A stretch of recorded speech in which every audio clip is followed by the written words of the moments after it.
K Rhodes in the YouTube chat put us on the spot a little bit, but I think it's good.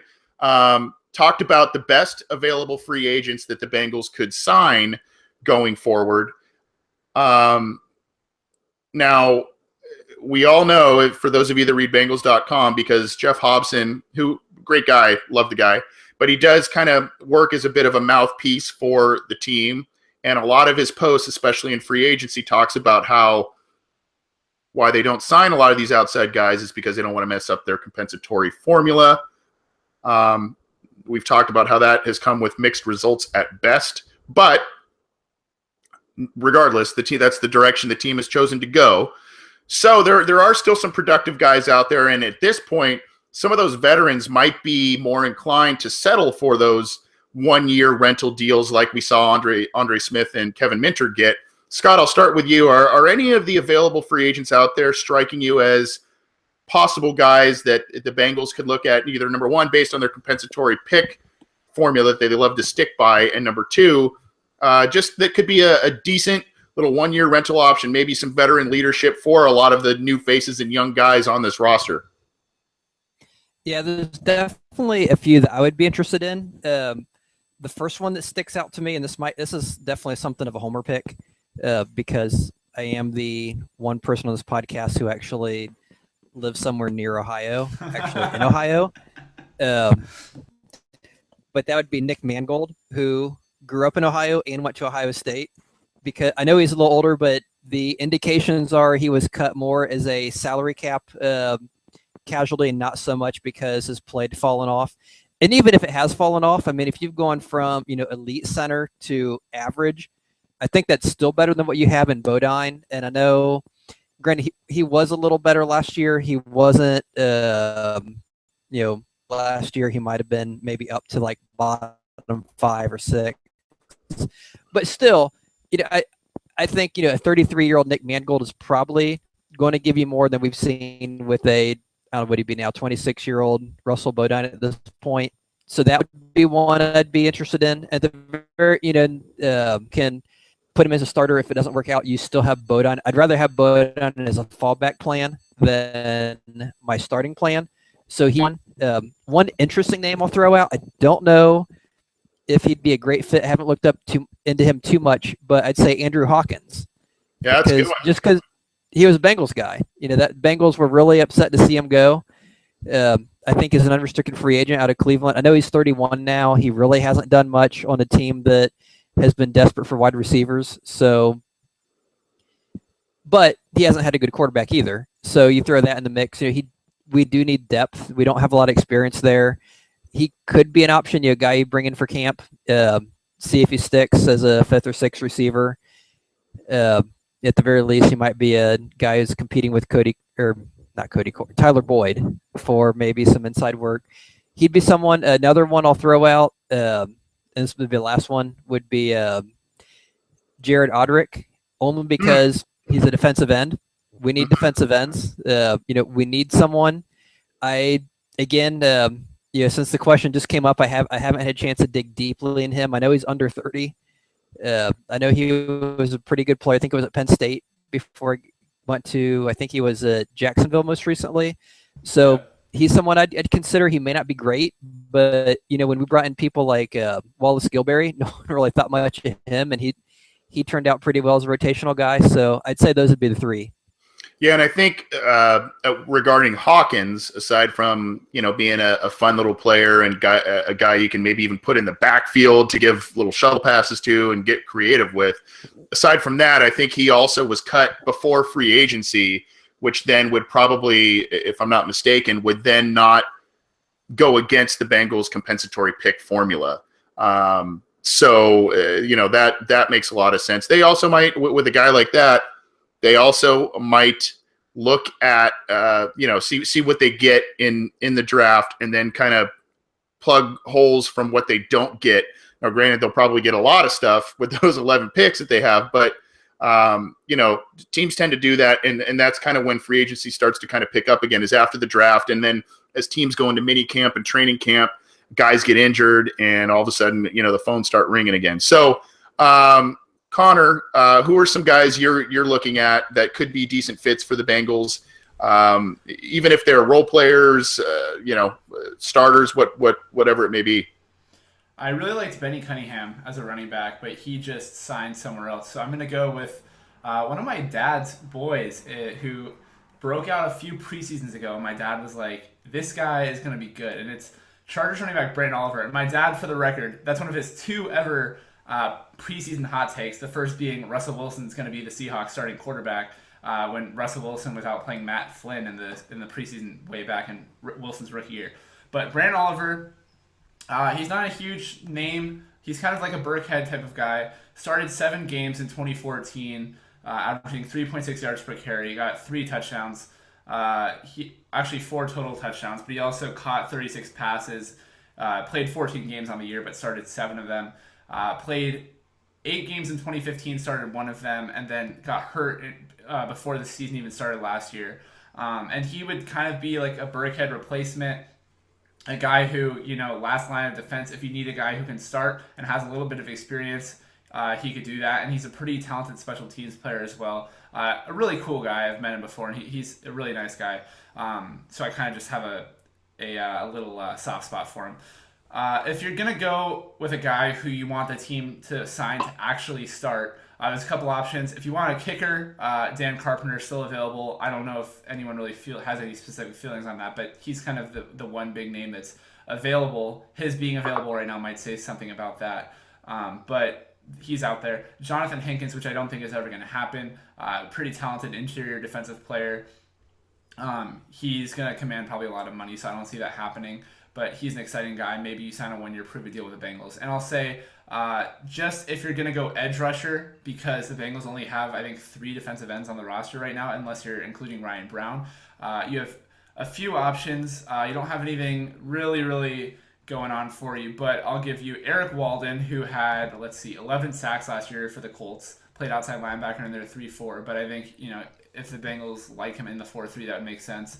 You have Devin Taylor, who played for the Lions last year in a 4-3, had 11.5 sacks over the past 2 seasons, so I don't know, maybe that's a little bit of him just being opposite Ziggy Ansah or whatever, and I'm not going to be the guy that's like, oh yeah, I've studied all the film on these guys, but both those 2 guys have numbers. And then I'll throw out an interesting name, Mario Williams.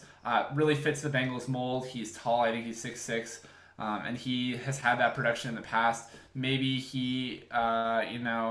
maybe the Bengals want him to come in and have like a little 1-year tryout for a career year. I'm not really a big proponent of the big name free agency signings. I don't really like most of them. And Mario Williams has clearly outlasted his welcome in Miami, and then he seemed like he kind of did in Buffalo as well. So I don't know, but if you want a reclamation project, Mario Williams could make sense. Normally, Connor, I'd call you out for being a little bit of a San Diego homer with the Brandon Oliver type of selection, but I do like how the Chargers utilize their running backs, especially. This has been the case since Phillip Rivers has been the quarterback. A lot of them have to be able to be very versatile, catch the ball well, block a little bit, and obviously run the ball. This goes back to LaDainian Tomlinson and all of that. Phillip Rivers likes to dump the ball off to his backs a lot. Danny Woodhead was one, and Oliver's a fun little player as well. So can't hate on you too much about that. I've got 2, and the 2 I had, number 1 is linebacker Zach Brown, and he was one of the better linebackers available this year in free agency. For some reason, he hasn't been picked up. He's actually changed representation for his agent because he feels he should have already been signed at this point. Now, I know the Bengals just signed Minter. Brown's more of a rangy type of player. And could provide some flexibility and some versatility in the Bengals' middle of the defense. And he could be had for one of those 1-year deals, maybe that's team friendly, but could be lucrative for him in terms of incentives and all of that. If he performs well for the Bengals, so that's one guy for me. Bengals need a pass rusher, and I've been saying this for years. They need a pass rusher that is smaller, quicker, shiftier than the big monsters that they already have. This is a guy at the tail end of his career, and he has been a nightmare against the Bengals, even against guys like Andrew Whitworth and Andre Smith, and that's Elvis Dumervil. I do not believe he has been signed at this point, obviously at the twilight of his career, but you see guys like a Dumervil in the form of Dwight Freeney and other guys that still can get on these little rental deals, come in and be a 5-6 sack guy for a team, and as a rotational guy. And I think he could bring a little bit of that sizzle and that short, speedy option on third downs, on passing downs, that sort of thing, to really spell guys like Michael Johnson, Carlos Dunlap, and maybe you kick those guys inside on those passing downs, and then you have the speedy guys outside like a Dumervil. Even though he's kind of a big name, he's kind of a signature type of Bengal free agent pickup, big name, former first-round pick, productive player, but he's at the very end of his career, could be had probably pretty cheap. So, I think that's kind of a signature thing. I do think, though, the Bengals might, flirt with some guy, bringing in some guys before the draft. I think at this point, it's been very quiet on the news front aside from Minter in terms of visits and, potential interest in certain guys. I think they might wait now after the draft, see how those 11 picks play out, and see if these guys are still out there. But those are two that I saw that are seemingly still available and could be decent additions for the Bengals there as they kind of try to round out the roster. And Dumervil he's I believe been a world champion. He's been to the playoffs a ton, and brings a lot of leadership in a locker room as well. Seems to be a pretty classy guy based on the message he left for the Ravens after they released him. So. I wouldn't mind that signing either, especially if the Bengals maybe go offense at number 9 instead of a pass rusher, and maybe they get, Dumervil to fill in there. Let's end on this one last question, guys. I know there's been a bunch in the chat room, and I know we all greatly appreciate it. We went a little light intentionally on this show with the news and notes and some other opinions because we wanted to hear a lot of fan questions and answer those right now. So we appreciate all of them that has come our way. I'm struggling to find exactly who it was, but there was a question that was very interesting. Someone had asked us, who do we believe is going to have the most rushing yards this season? Giovani Bernard, Jeremy Hill, or Rex Burkhead, who is now with the Patriots. So you look at Giovani Bernard coming off of an ACL injury. You look at Jeremy Hill, who's coming off of 2 mediocre to slightly above average seasons, I guess. Still can find the end zone quite a bit. Burkhead never really got a fair shake in terms of touches with the Bengals because those 2 talented guys were in front of him on the depth chart. But now he's in a Patriots offense where it seems like almost anybody can thrive because of what they do offensively, how they change things up. And Burkhead can obviously catch the ball as well. So I guess we can look at total yards because when we're talking about Bernard and Burkhead especially, those are guys that can catch. I do think the original question was rushing yards, but let's talk about total yards. Scott, I'll start with you. I guess we're kind of talking about overall productivity with their teams and in their systems. Now, granted, the Bengals might take a running back relatively high. There was another question in there about Joe Mixon in the second round for the Bengals. We've talked ad nauseum about that. Who do you think is kind of an interesting little? I guess it's kind of fantasy football related, and you're our fantasy football guy. So, what are your thoughts on those 3 backs and how the outlook is for all of them in 2017? Yeah, I think if we're looking at total yards, it would be difficult for me to say Rex Burkhead, even though he may end up on the best offense of the 3. And the reason I would say that is just because looking at how New England has used their running backs, they're very inconsistent. And I think, especially from fantasy football, and I think part of the reason for that is because they don't game plan like most teams. They don't game plan like the Bengals, who tend to look at this is our offense, this is what we do. New England tends to do a much better job of doing a total revamp of the game plan depending on the opponent every week. So I think some weeks he could get a ton of work, and I think some weeks he could be totally absent. So I think when it's all said and done, he's probably going to be one of 4 or 5 running backs who gets maybe 3, 4, 5, 600 yards total. That being said, I don't think that's enough to pass Hill or Bernard. And I think part of the question too is if it is Hill, we're assuming the Bengals, don't grab someone way too high like a Leonard Fournette, or they don't grab a Joe Mixon. I'm assuming I guess as of right now, I'd guess they would. In which case, I'd say, let's say they do draft someone like Mixon or Fournette. I think he replaces Hill, which makes Hill's workload go way down. So of the 3, I'd be inclined to Giovani Bernard, just because I don't think Burkhead would get enough consistent usage. I think it's when you have to go back to the days of Corey Dillon and Antoine Smith, I think to find New England using a running back as a feature main running back, maybe Lawrence Maroney briefly for part of a season. So I think it's got to be either Hill or Bernard. Assuming they draft someone, they're probably they would draft someone early, which is probably going to be more of a 3-down back or a bigger back, which means he'd be pushing down Hill's workload. So long story short, I'd say I'm going to go with Bernard. Okay, Scott. I'm sorry, Connor. You're good. I don't know. I've just always struggled with the idea that Rex Burkhead is going to be this superstar in New England. They paid him like more than they paid every running back they've had since Kevin Falk and some other guy. I think Fred Taylor.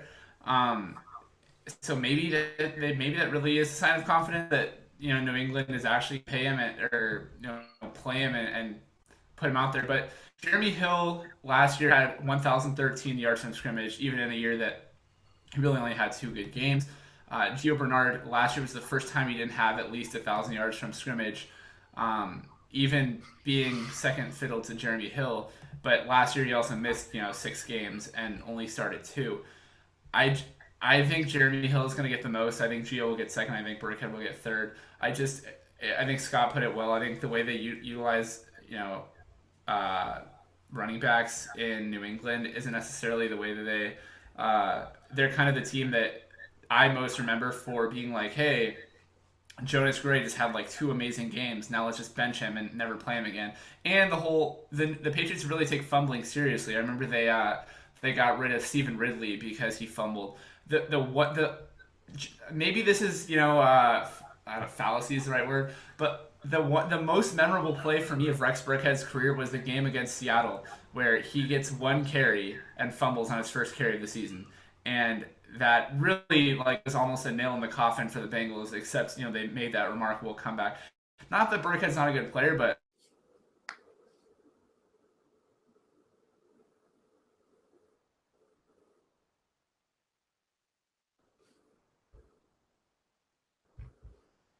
that ball, he didn't fumble at all last year, which is really the thing he was focusing on the most as a player.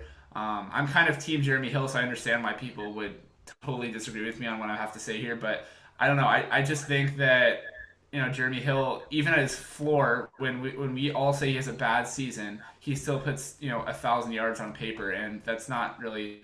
I don't see Burkhead as 1,000-yard back, even if you add his receiving yardage. I just don't see it.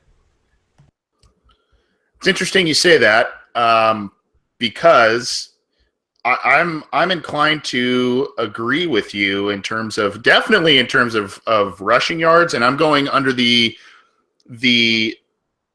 assumption that the Bengals aren't taking a Fournette or even if they do take Mixon, he's still going to split carries, I would think, with the guys on the roster. For now, I will say Hill as well. You look at the rushing yards since both Bernard and Hill have been on the roster. Hill has outrushed Bernard. Now, granted, he's had probably about 60 more carries a year than Bernard has had. But even in their closest year, 2015, Hill has outrushed Bernard. Obviously, you look at the receiving numbers of Bernard versus Hill. Now, Hill is For a bigger guy, Hill has contributed a bit more in the passing game than I think a lot of people originally anticipated, but he has taken some swing passes and done some stuff, dump off passes, that sort of thing. He hasn't really had the problems with drops or anything like that, which is good to see, because you normally equate Bernard as kind of that receiving option. Obviously, Bernard has been, at least 100 plus more yards in the receiving game than Hill has been. But overall, I think, in terms of scrimmage yards per carry or scrimmage yards per year, Hill and Bernard have been pretty close. Burkhead, he's going to be fighting for some time. He'll probably, obviously get much more touches than he would have received in Cincinnati, even if he would have re-signed this year. So the other thing that makes me kind of say Hill over Bernard is I don't know, and granted, I haven't heard anything negative about his recovery or anything from that knee injury last year. It did occur pretty late in the year. Now, granted, when these types of things have occurred with the Bengals before, whether they're knee injuries or Achilles injuries, guys like Leon Hall, Geno Atkins, they've come back and started the beginning of the season. That year after, both of those guys kind of didn't really have outstanding years as their bounce back years. I don't want to say that's going to be the case with Bernard, but I think we all should be a little bit cautious in terms of what his recovery timetable is, rushing him back, and if that knee is going to be as strong as it was, before the injury, and maybe it might take him until 2018 to kind of be a really productive guy again. I don't know, but I think we should all kind of be aware of that. So a very entertaining question. I understand where people are coming from with, the excitement of Burkhead in the Patriots offense. I think he'll obviously have some nice games and probably some nice moments for that team, but overall, as it currently stands, I'm going to say Hill. Obviously, if the team gets a back, like Scott said, at number 9, maybe even in the top of the second round, that could change. Some people are saying, a new running back is almost a given in this year's draft for the Bengals, that they will take one. Marvin Lewis has come out and said that he thinks that the team can, quote unquote, fix Jeremy Hill, whatever that means, but they lost Kevin Zeitler and, Andrew Whitworth, which were two of their better blockers. It's going to be interesting to see, regardless of who ends up winning that bet, I guess, between those three. It's going to be interesting to see how the Bengals backs fare behind this new offensive line that they'll be trotting out there. Thanks for the questions, guys. This has been it's been awesome. We've had a lot of live viewers tonight. We appreciate that. You can, if you weren't able to join us live, you can check us out, when you are able to, on Cincy Jungle and on our YouTube feed that we have going every show. You can check out our content at Cincy Jungle. We kind of we have the entire show, but we splice it up in other portions as well. So check that out. We're also on iTunes. We're on SoundCloud. We have our YouTube channel. So check us out there. You can get in touch with the show on Twitter at BengalsOBI, also via email, theobinsider@gmail.com.